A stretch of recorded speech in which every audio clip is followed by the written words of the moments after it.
Sesungguhnya yang paling aku khawatirkan menimpa kalian adalah asyirkul asgar, adalah syirik kecil, adalah syirik kecil. Lalu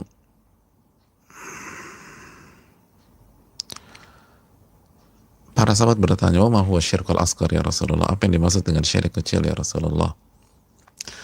Lalu Nabi mengatakan ar-riya. Nabi mengatakan ar-riya, yaitu beramal, memperlihatkan amalan agar dipuji oleh orang. Beramal, memperlihatkan amalan agar dipuji oleh orang. Dan kita telah mengatakan bahwa hal ini begitu membekas di hati orang-orang soleh, di hati para sahabat. Makanya Al-Imam Ibn Abi Mulaika itu sempat mengatakan, adraktu 30 min ashabi Rasulillah SAW kulluhum yakhafu nifaqa ala nafsi. Dan aku bertemu dengan 30 sahabat Rasul SAW, semuanya khawatir mengidap penyakit kemunafikan. Dan inti dari kemunafikan adalah tidak ikhlas, tidak jujur. Salah satu syarat agar kita tidak hidup dalam sebuah kerugian adalah kita isi waktu-waktu kita dengan ilmu, dengan iman. Karena iman selalu lahir dari ilmu yang bermanfaat. Lalu amal soleh, lalu saling memberikan nasihat di atas kebenaran dan kesabaran. Oleh karena itu bersyukurlah kepada Allah Subhanahu wa Ta'ala. Sebagaimana salawat dan salam semoga senantiasa tercurahkan kepada junjungan kita, uswah hasanah kita, qudwah kita, Rasulullah sallallahu alaihi wasallam beserta para keluarga, para sahabat dan orang-orang yang istiqomah berjalan di bawah naungan sunnah beliau sampai hari kiamat kelak. Saudaraku yang Allah muliakan, kita bersama dengan karya emasnya seorang Al-Imam An-Nawawi rahimahullahu ta'ala, Riyadhus Shalihin. Dan di waktu yang bersamaan kita bersama hadis yang sangat luar biasa, hadis yang dijelaskan oleh para ulama dan dinobatkan oleh sebagian para ulama sebagai hadis yang paling komprehensif di dunia, hadis yang paling kaya akan hikmah, akan pelajaran, akan ilmu. Hadis yang dinobatkan Al-Imam Asy-Syafi'i, Al-Imam Ahmad, semoga Allah merahmati mereka dan seluruh ulama-ulama kita, sebagai hadis yang menjadi salah satu dari 3 hadis besar dalam Islam, satu dari 3 hadis yang mewakili Islam jika kita ingin melihat secara besar.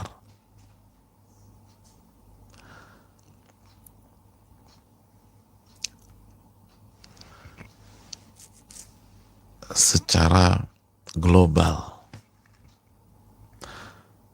maka hadis ini adalah satu dari 3 hadis yang menjelaskan tentang agama kita. Bahkan sebagian ulama seperti Al-Imam Ibnu Rajab Al-Hanbali mengatakan ini adalah setengah agama, karena agama terdiri dari amalan-amalan zahir dan amalan-amalan batin atau hati, dan inilah neracanya amalan hati.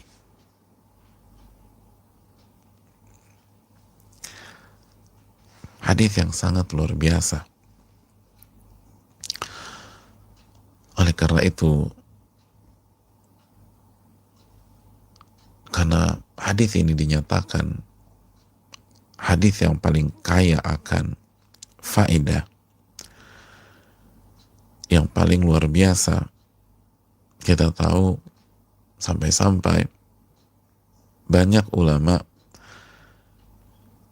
yang meletakkan hadis ini di awal buku mereka. Di awal buku mereka. Sebagaimana Al-Imam Nawawi dalam kitab kita Riyadhus Shalihin. Beliau letakkan di awal. Beliau letakkan di awal. Dan ini bukan hanya Imam Nawawi. Al-Imam Al-Bukhari dalam kitab sahihnya meletakkan hadis ini juga di awal. Dan ini bukan hanya Imam Bukhari. Di antaranya Al-Imam Abdul Ghani Al-Maqdisi dalam kitabnya Umdatul Ahkam pun meletakkan hadis ini di awal kitab. Dan masih banyak para ulama yang meletakkan hadis ini di awal kitab mereka. Karena itu ternyata prinsip banyak para ulama. Iya, bukan kebetulan. Hadis ini diletakkan di awal Riyadhus Shalihin. Di awal Sahih Bukhari. Di awal buku Umdatul Ahkam. Di awal kitab Arba'in An-Nawawiyah. Dan banyak-banyak buku. Itu adalah prinsip sebagaimana dijelaskan Al-Imam Abdurrahman bin Mahdi.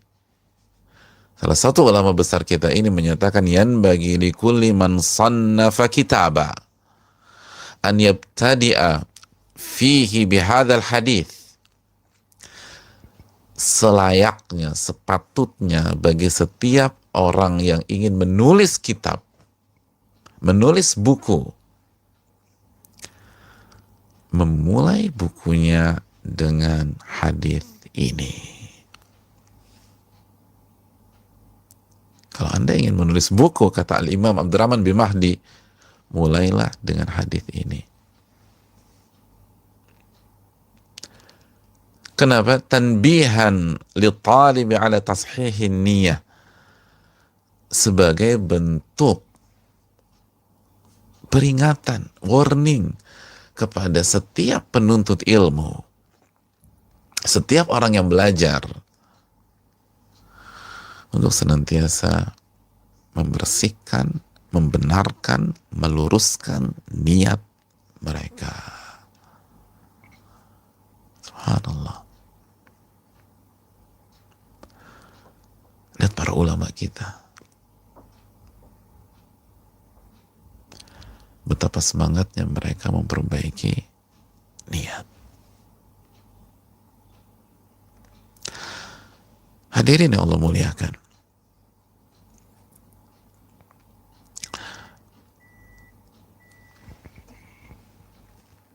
Kita sudah sampai pada pembahasan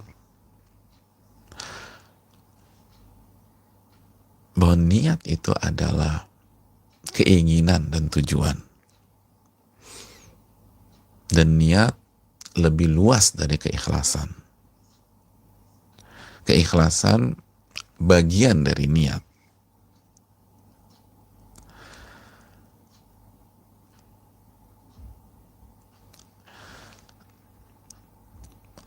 Lalu kita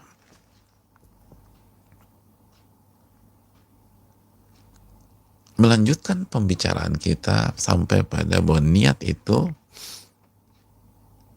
ada dua makna, ada dua jenis. Sebagaimana yang dijelaskan para ulama-ulama besar kita, dijelaskan Al-Imam Ibn Rajab Al-Hanbali, Al-Imam Ibn Qayyim,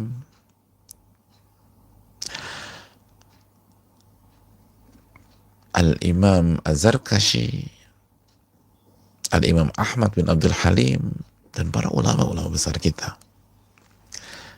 Kita ambil kesimpulannya. Niat yang pertama apa, saudaraku? Iya, niat al-amal. Amal apa yang kita mau kerjakan. Amal apa yang mau kita kerjakan.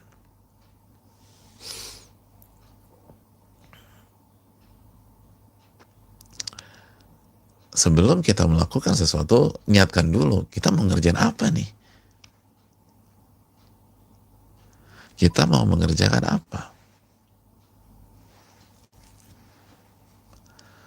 Dan ketika kita berbicara meniatkan sebuah amalan, maka ulama kita menjelaskan seperti Al-Imam Ibnu Rajab, Al-Imam Ahmad bin Abdul Halim, bahwa tujuannya atau fungsinya ada dua.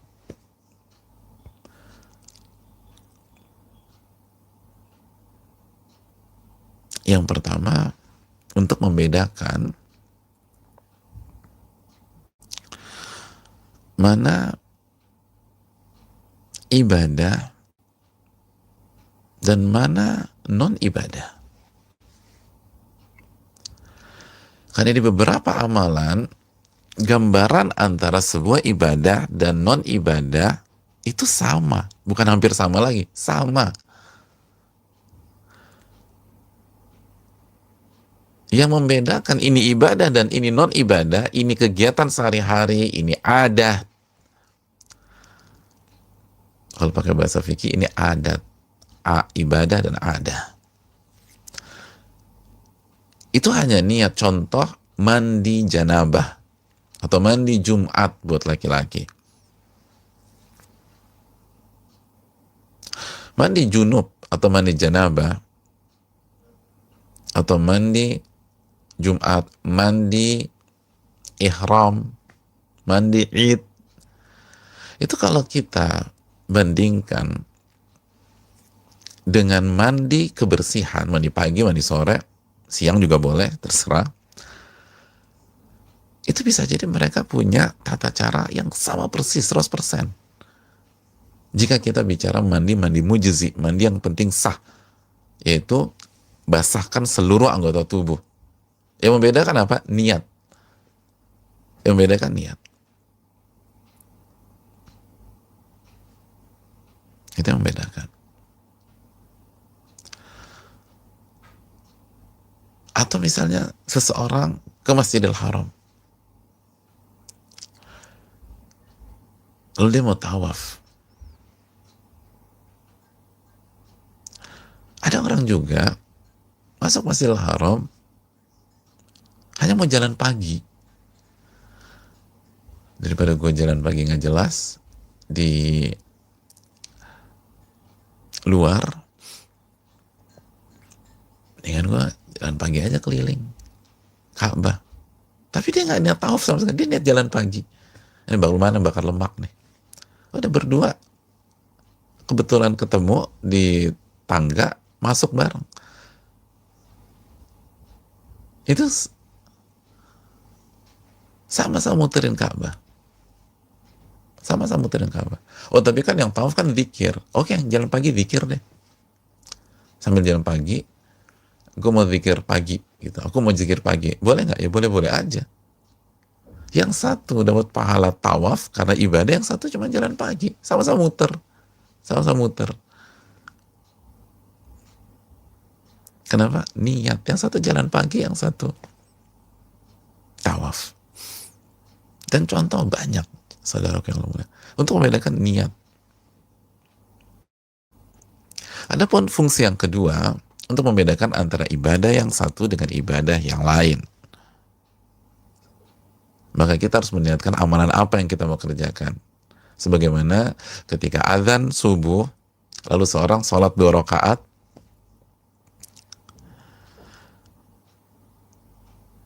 di rakaat pertama baca Al-Fatihah, Al-Kafirun, lalu rakaat kedua Al-Fatihah, Al-Ikhlas. Maka gambaran seperti ini itu bisa untuk sholat sunnah fajar atau sholat sunnah subuh qobliyah, atau bisa sholat subuhnya,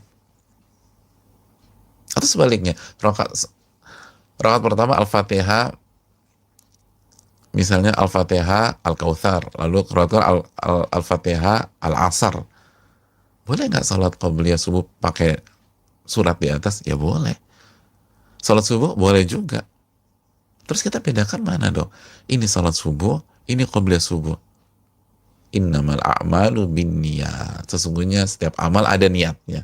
Niat.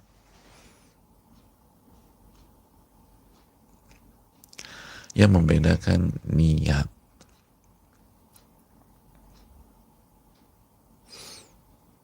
Seorang mau puasa. Hari ini misalnya mau puasa. Dia mau puasa hari Kamis. Lalu ada wanita atau ada seorang yang masih punya utang 1 di Ramadan yang lalu. Ini kesempatan dia bayar nih. Utang tinggal 1 lagi. Maka hari ini dia niatkan mengqadha. Bedanya apa? Dan mereka sahur bareng. Mereka sahur bareng. Sama-sama hanya minum air putih. Sama-sama hanya makan korma. Jumlahnya sama. Sama-sama 7 misalnya. Sama-sama tinggal di rumah. Aktivitasnya sama. Bisa kompak kita, aktivitasnya sama. Sama-sama kerja. Sama-sama nanti sholat zuhur bareng berjamaah. Lalu tidur siang. Lalu kerja lagi. Terus ngaji. Lalu buka. Menu bukanya sama. Terus yang membedakan ini puasa Kamis dengan ini berhutang apa? Innamal a'malu binniyat. Amal itu tergantung niatnya. Jelas saudaraku? Oke. Kalau kita clear ini, kita melangkah ke jenis yang kedua. Niyatu al-maqsud bil amal. Atau niatul ma'mulilah. Yang satu niat amal, yang kedua niatul ma'mulilah. Atau niat al-maqsud bil amal. Kita niatkan untuk siapa kita beramal. Kepada siapa kita persembahkan amal tersebut. Kepada siapa kita persembahkan.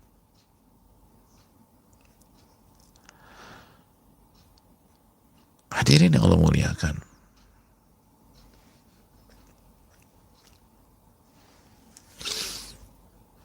Setelah kita putuskan, oh saya mau puasa Kamis hari ini. Atau saya mau bayar qadha, tinggal 1 hari lagi. Pertanyaan berikutnya, ketika kamu puasa Kamis, kamu puasa qadha, itu puasa buat siapa?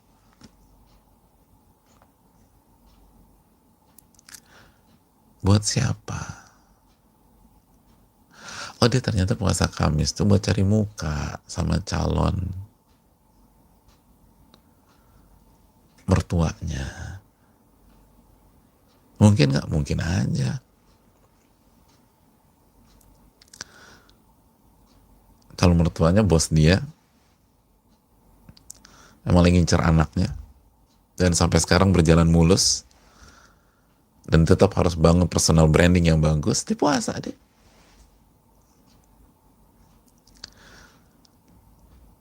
Tahu nih nanti siang ada meeting, terus lunch bareng.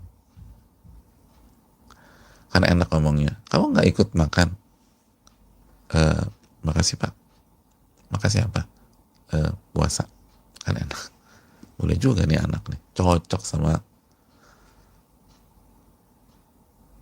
anak perempuanku misalnya. Jadi untuk siapa kita persembahkan itu? Apakah untuk manusia, untuk dipuji, atau untuk Allah Subhanahu wa Ta'ala? Atau untuk Allah Subhanahu wa Ta'ala? Ini innamal a'malu binniyat.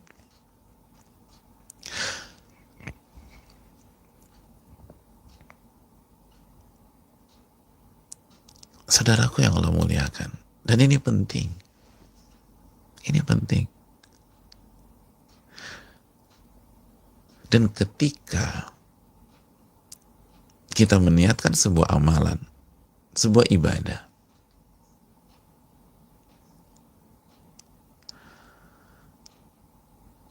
ibadah yang diajarkan Nabi SAW.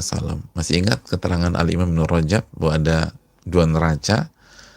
Satu, karena Islam itu kalau nggak amalan zahir, amalan batin. Amalan zahirnya sesuai dengan tuntunan Rasul SAW. Jadi kita niatkan ibadah atau amalan yang sesuai dengan tuntunan dan panduan dari Rasul Sallallahu Alaihi Wasallam. Lalu kita niatkan karena Allah, bukan untuk dipuji, bukan untuk disanjung, bukan untuk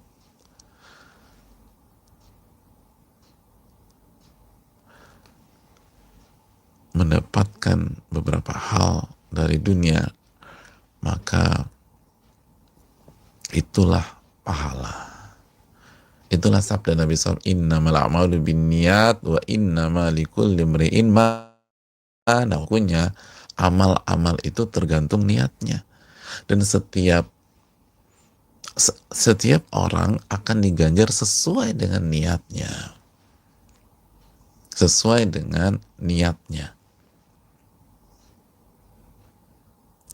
Maka barang siapa, Nabi memberikan sebuah sampel, contoh, dan inilah salah satu gambaran beliau adalah guru terbaik di dunia. Cara mengajar beliau itu kaya akan konsep. Di antaranya hadis ini. Setelah memberikan sebuah kaidah, innamal a'malu binniyat wa innama likulli imri'in ma nawa. Setiap amalan itu tergantung niatnya, dan setiap orang akan diganjar sesuai dengan niatnya tersebut. Maka Nabi memberikan sebuah contoh biar kita ada gambaran. Maksudnya apa sih? Gitu. Faman kanat hijratuhu ilallahi wa rasulih. Barang siapa yang berhijrah.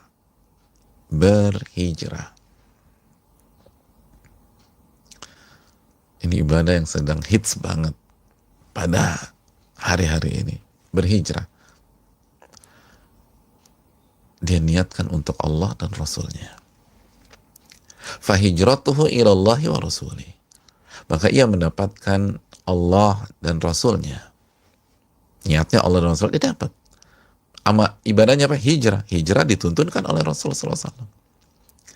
Niatnya, saya mau hijrah. Untuk siapa? Untuk Allah. Untuk Allah. Maka ia mendapatkan Allah dan Rasulnya. Wa man kanat hijratuhu lidunya yusibuha awi imra'atin yankihuha fahijratuhu ila ma hajara ilaihi. Dan barang siapa yang berhijrah untuk dunia yang ingin ia capai, atau wanita yang ingin dia nikahi,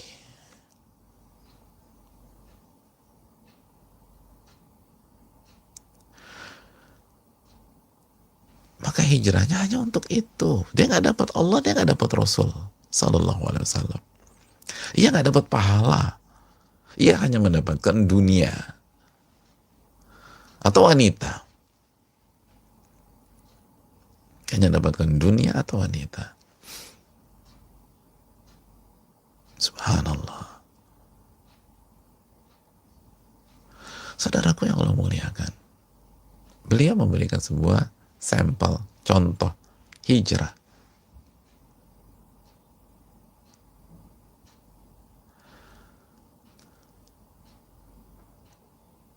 Dan hijrah, sekilas info, pada waktunya kita akan berbicara panjang tentang ini, tapi sekilas info, hijrah itu kata para ulama, sebagaimana dijelaskan salah satu dari mereka yang bernama Al-Imam Muhammad bin Shalih Utsaimin, pakar fikih abad ke-20, Beliau menyatakan bahwa hijrah itu terbagi menjadi tiga. Yang pertama, hijrah tempat. Itu seseorang berpindah atau pindah dari sebuah tempat atau wilayah atau negeri di mana ia tidak bisa menampakkan keimanan dan keislamannya ke tempat atau negeri yang bisa menampakkan keislamannya.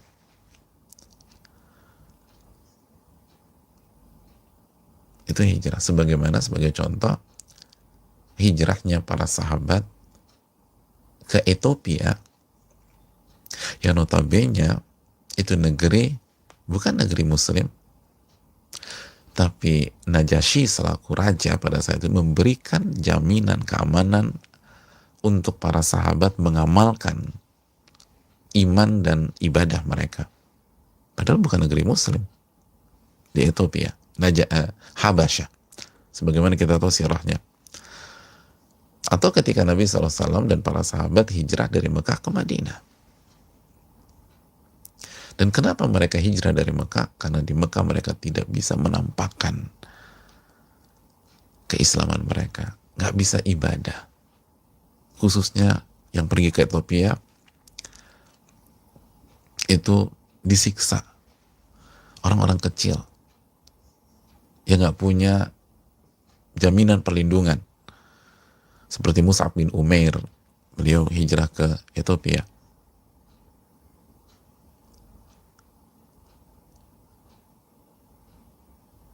Ummu Salamah, lalu setelah itu hijrah ke Madinah.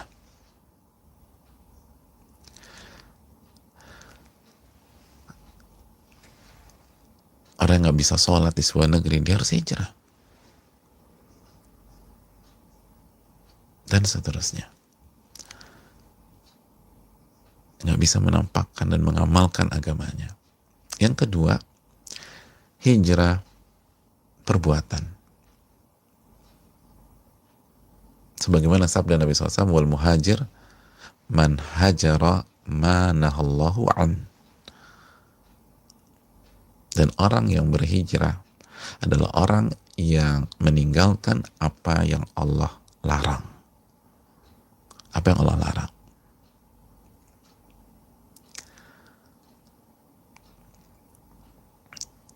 Itu. Dan ini yang banyak di antara kita.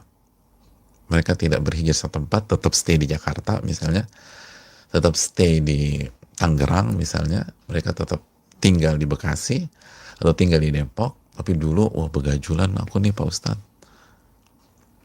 aku mah kerjanya kelabing sana kelabing sini, sekarang gimana? Udah aku tinggalkan. Aku tuh suka minum-minum dulu, sekarang aku tinggalkan. Itu hijrah.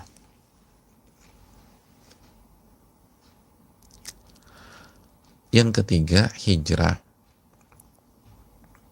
person. Artinya kita meninggalkan orang atau pihak yang memberikan pengaruh buruk kepada kita. Memberikan pengaruh buruk kepada kita. Mengajak kita ke neraka misalnya. Mengajak kita maksiat. Mengajak kita untuk durhaka sama Allah, mengajak kita, memprovokasi kita nggak punya adab, nggak mau ibadah, kufur nikmat. Itu hijrah dari orang-orang kayak begitu. Artinya tinggalkan, tanpa harus, mungkin nggak harus memutuskan hubungan, tapi tinggalin aja, menjauh. Karena kalau saya dekat dia, saya kok banyak maksiatnya Ustaz. Kalau aku lagi sama mereka tuh kerjanya ngomongin orang aja. Itu berpengaruh negatif. Itu juga dinamakan hijrah. Itu gambaran global. Kita kembali. Jadi Nabi mengatakan barang siapa yang hijrahnya untuk Allah dan Rasulnya, maka ia akan mendapatkan Allah dan Rasulnya. Dan barang siapa yang hijrahnya untuk dunia atau wanita yang ingin ia nikahi, Ada orang, lu pokoknya harus ke kajian A. Kenapa? Itu ceweknya bening-bening bro. Siapa tahu kita dapat jodoh di situ. Oh boleh juga itu. Akhirnya datang ke kajian. Niatnya apa? Bukan untuk dapat hidayah, bukan untuk dapat ilmu, bukan untuk ibadah, tapi nyari wanita. Dan itu udah disabdakan Nabi SAW 15 abad yang lalu, saudaraku. Awi mra'atin yankihuha, atau dia ingin cari wanita yang ingin dia nikahi, atau pria kalau kita perempuan hanya pengen nikah doang, nggak laku-laku, di klub gitu, di tempat-tempat hiburan. Sekarang nih lagi hits ke masjid, gue ke masjid aja. Niatnya nggak mau untuk ibadah, hanya untuk dapat jodoh. Maka itu yang dia dapat. Dia nggak akan dapat Allah, nggak dapat Rasulnya. Subhanallah. Dia nggak dapat. Ini yang disabdakan Nabi Shallallahu Alaihi Wasallam. Oleh karena itu, saudaraku yang Allah muliakan, ini penting. Untuk siapa kita lakukan ini? Untuk apa kita kerjakan ini? Niatkan kepada Rabbul Alamin. Jangan cari pujian, jangan cari sanjungan, atau jangan cari dunia sebagaimana hadis ini. Jangan cari dunia dan jangan hanya berharap wanita. Faman kanat hijratuhu ilallahi wa rasuli fa hijratuhu ilallahi wa rasuli. Barang siapa yang hijrahnya untuk Allah dan Rasulnya, dia akan dapatkan Allah dan Rasulnya. Dan barang siapa yang hijrahnya untuk dunia, Mbak, kenapa beralih jadi ke busana muslimah? Pangsa pasarnya lagi banyak, Mas. Cuman begitu aja. Jadi beralih cuman karena pangsa pasarnya banyak. Hanya cari uang. Atau wanita yang ingin dia nikahi, dia hanya dapat itu. Dan dia nggak mendapatkan Allah dan Rasulnya.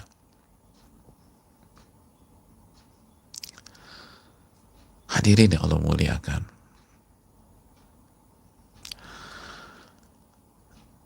Oleh karena itu, saudaraku yang Allah muliakan, ini yang perlu kita camkan. Ini yang perlu kita renungkan.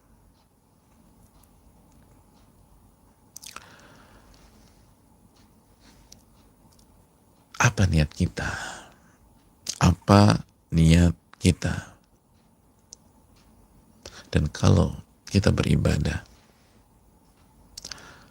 untuk dipuji oleh orang, untuk disanjung oleh orang, atau ingin mendapatkan dunia dari ibadah kita, maka kita jatuh ke dalam kesyirikan.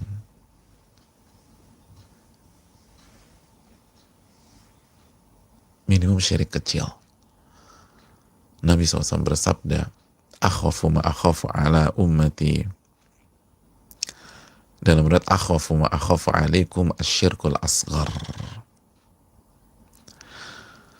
Yang paling aku takutkan menimpa umatku adalah syirik kecil.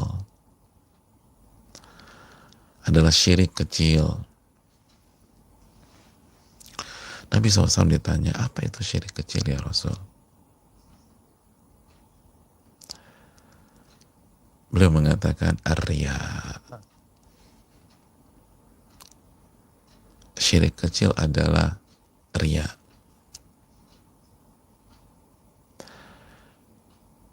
Hadirin yang Allah muliakan.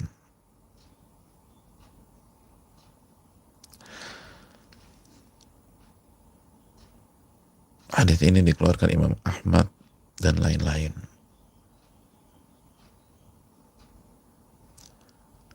Dan riya adalah beramal lalu memperlihatkan amalnya agar dipuji oleh pihak lain, sebagaimana dijelaskan Al-Imam Ibnu Hajar. Beramal lalu dia perlihatkan amalnya. Riya itu dari kata ro'a yara, lalu ro'a yura'i, memperlihatkan, dari kata-kata melihat, memperlihatkan. agar dipuji oleh orang. Itu kata inna akhwafa ma akhafu alaikum asyirkul asghar. Yang paling aku khawatirkan menimpa kalian itu syirik kecil. Apa itu syirik kecil? Ar-riya. Riya. Beramal ingin dipuji oleh orang. Beramal ingin dipuji oleh orang.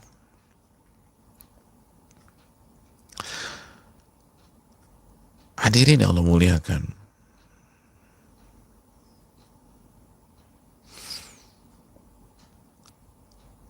Yang paling Nabi takutkan menimpa alaikum. Dalam riwayat ala ummati, umatku. Tapi dalam riwayat yang tadi, alaikum. Menimpa kalian. Siapa kalian? Saya mau tanya sama kita semua. Kalian itu kata ganti orang keberapa? Coba kita pikir-pikir dulu. Ingat-ingat belajar bahasa Indonesia dulu. Kalian kata ganti orang keberapa ya? Kata ganti orang kedua, plural, jamak, kalian. Apa maksud kata ganti orang kedua? Yang berhadapan langsung dengan pembicara, yang diajak ngomong. Pertanyaan saya, siapa yang diajak bicara pada saat itu? Saya? Antum? Kita? Bukan. Sahabat radhiyallahu ta'ala anhu. Sahabat. Nabi nggak mengatakan yang paling aku khawatirkan menimpa umat di akhir nanti, di akhir zaman nanti. Atau Nabi nggak mengatakan yang paling aku khawatirkan menimpa umat yang hidup di tahun 1400-an nanti. Enggak. Nabi katakan akhwafu ma akhafu alaikum. Yang paling aku khawatirkan menimpa kalian. Siapa kalian? Sahabat.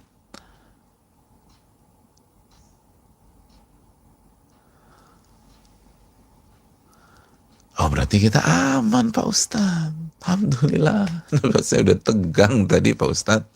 Saya pikir saya, ternyata bukan. Emang tuh para sahabat. Loh salah mas. Kalau para sahabat saja dikhawatirkan, apalagi kita. Apalagi kita. Anda tahu siapa sahabat? Nabi SAW mengatakan khairun nasi qarni. Sebaik-baik manusia itu generasiku. Hadis Bukhari. Jadi kalau orang-orang terbaik saja dikhawatirkan, ya apalagi ya kita. Yang berantakan begini. Yang masih tertatih-tatih. Yang baca Quran mungkin masih salah. Yang baru hijrah tahun lalu, 2 tahun lalu, 3 tahun lalu, 5 tahun lalu, atau 10 tahun lalu. Dan kemajuannya pun juga nggak luar biasa atau nggak bagus-bagus amat. Itu sahabat. Kalau ada orang mengatakan, kalau kita misalnya, kita ujian kimia di SMA paling hebat dapat 5,5. Udah paling top udah. Begitu dapat 5,5 kita takdir anak satu kelas ke kantin. Saking terharu birunya. Biasanya dapat 3, dapat 2, dapat 1,5. Gila gue dapat 5,5. Lo semua makan di kantin. Tiba-tiba ada orang mengatakan yang paling aku khawatirkan menimpa profesor kimia adalah kasus ini. Profesor kimia. Ini kasus paling ditakutkan menimpa profesor-profesor kimia. Kemungkinan saya khawatir profesor kimia ini terjatuh dalam kasus ini. Lalu mungkinkah kita yang tadi nilai kimia terbaiknya 5,5 tenang-tenang aja, ini yang dikhawatirkan menimpa profesor kimia.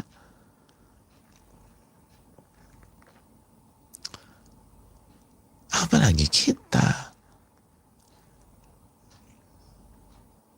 Apalagi kita.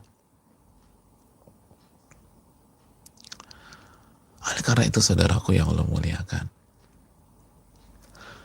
kalau Nabi katakan akhwafu ma akhafu alaikum asyirkul asghar, yang paling aku khawatirkan menimpa kalian adalah syirik kecil. Dan syirik kecil kaidahnya itu lebih parah daripada maksiat dosa besar secara zahir. Jadi cuman kecil, Pak. Syirik kecil tuh itu dosa besar dan lebih parah daripada dosa-dosa besar secara zahir. Lebih parah daripada minum khamr, minum minuman keras. Lebih parah syirik kecil dosanya.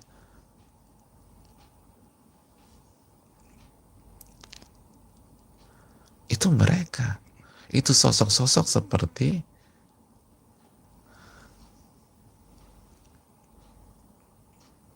Abdullah bin Amr bin As. Abdullah bin Amr bin As yang puasanya Nabi Daud,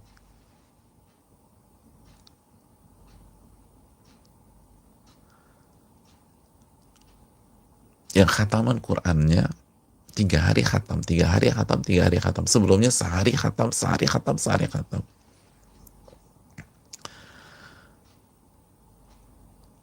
Orang-orang seperti Uthman bin Affan radhiyallahu anhu. Sosok-sosok seperti Ali bin Abi Thalib radhiyallahu ta'ala.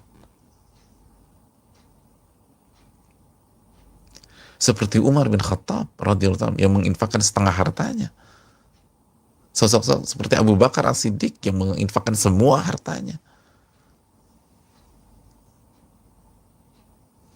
Akhafu ma akhafu alaikum.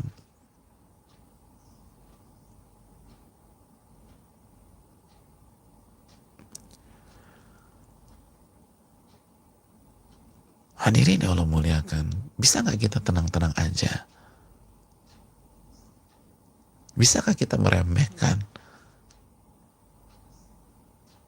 ketidakikhlasan ini dengan gampang mengumbar? Itu mereka takut. Ini bukan hal remeh. Mengharapkan wajah Allah besar.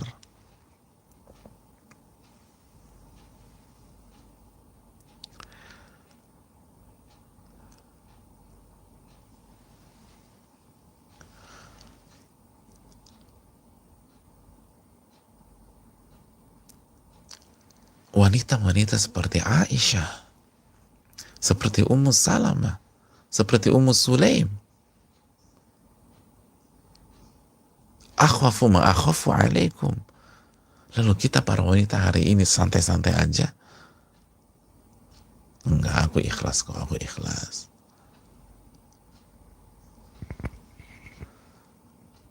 Oh, berat.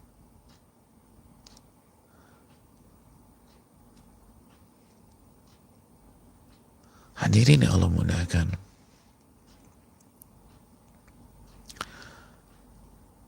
Makanya mereka sangat khawatir tentang masalah ini. Mereka sangat khawatir.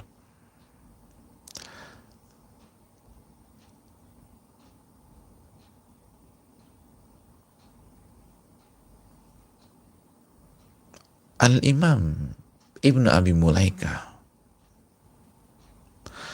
sebagaimana dalam hadis Al-Bukhari, seorang ulama besar, beliau pernah menyatakan, adraktu 30 min ashabi Rasulillah sallallahu alaihi wasallam kulluhum yakhafun nifaqu ala nafsi. Aku pernah bertemu 30 sahabat Rasul sallallahu alaihi wasallam dan semuanya khawatir terjatuh ke dalam kemunafikan.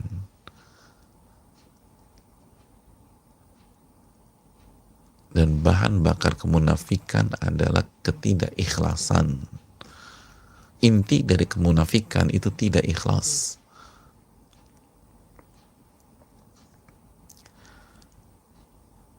Ketemu berapa? 1 orang? 2 orang?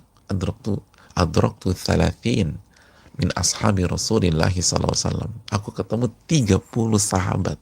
Semuanya khawatir nggak ikhlas. Nggak ada yang merekomendasi imannya sendiri.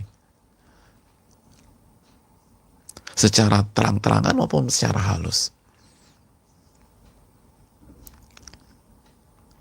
Intinya adalah Nabi mengatakan inna akhwafa ma akhafu alaikum asyirkul asghar.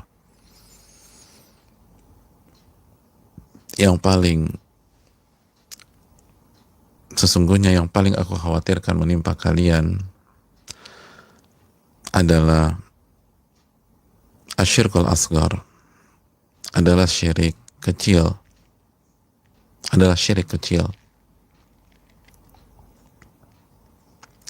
Lalu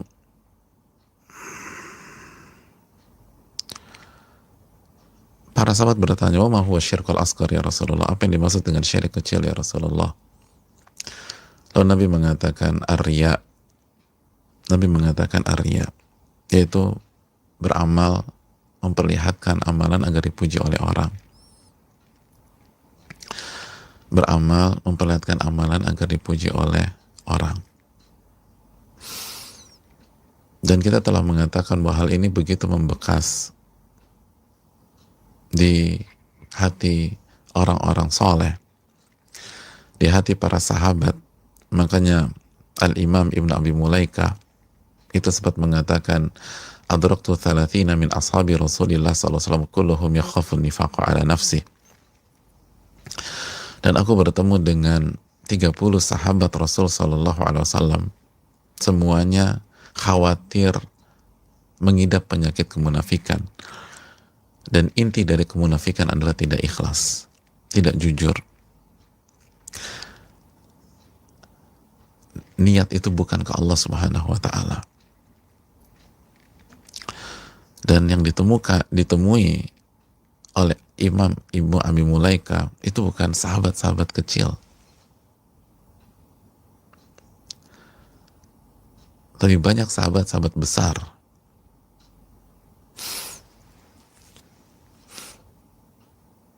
Di antaranya adalah Aisyah radhiyallahu taala anha. Aisyah khawatir dirinya munafik. Aisyah khawatir dirinya nggak ikhlas. Subhanallah. Asma binti Abi Bakar. Asma, wanita besar yang begitu luar biasa, khawatir dirinya tidak ikhlas. Abdullah bin Abbas, subhanallah, Abdullah bin Abbas, orang paling pakar Quran. Kata banyak para ulama, ni'mat turjumanil Quran Abdullah bin Abbas, sebaik-baik pentafsir Al-Quran Abdullah bin Abbas, sepupu Rasul Sallallahu Alaihi Wasallam.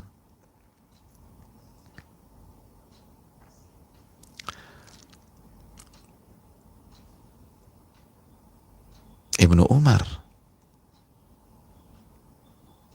Umar, anaknya Umar bin Khattab radhiyallahu anhu, khawatir dirinya munafik atau nggak ikhlas.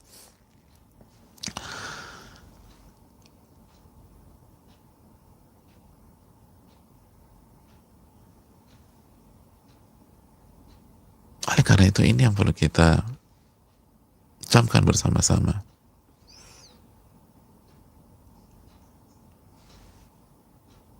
Sehingga tidak heran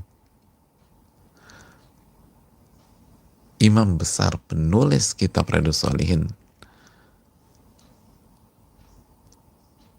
itu nggak nyaman dan nggak mau diberikan gelar muhyiddin, penghidup agama.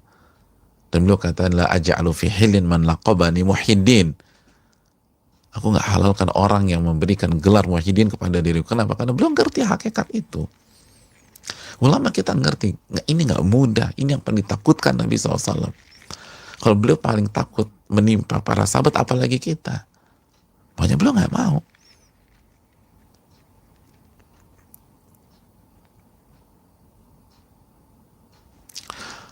Oleh karena itu yang perlu kita camkan bersama-sama.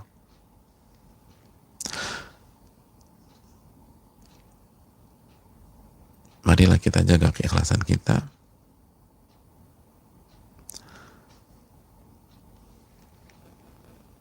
Innamal a'malu binniyat, amal itu tergantung niatnya. Wa innamal likulli imri'in ma nawa. Dan setiap orang akan diganjar sesuai dengan niatnya tersebut. Barang siapa yang berhijrah untuk Allah dan Rasulnya, maka ia akan mendapatkan Allah dan Rasulnya. Dan barang siapa yang meniatkan dunia dan wanita dari hijrahnya, maka ia hanya akan mendapatkan itu saja. Semoga ini jadi bahan perenungan. Ikhlaskan niat kita, khususnya ketika kita memasuki bulan Ramadan. Ikhlaskan niat kita, dan semoga kita mendapatkan Allah dan Rasulnya. Amin ya rabbal alamin. Ini yang bisa disampaikan. Dan sekali lagi, qadarullah, ada kendala terputus tadi, dan itu hal yang sudah ditakdirkan oleh Allah Subhanahu wa taala. Qadarullah ma syaa fa'al. Apa yang Allah takdirkan dan apa yang Allah inginkan pasti terjadi. Dan tugas kita ketika ada kendala adalah bersabar, sebagaimana tugas kita ketika mendapatkan nikmatan adalah bersyukur. Dan sekali lagi, begitu ada kendala seperti di atas, maka Allah ingin kita menerapkan sabar kita. Tugas kita adalah sabar, bukan mendengar atau menyimak.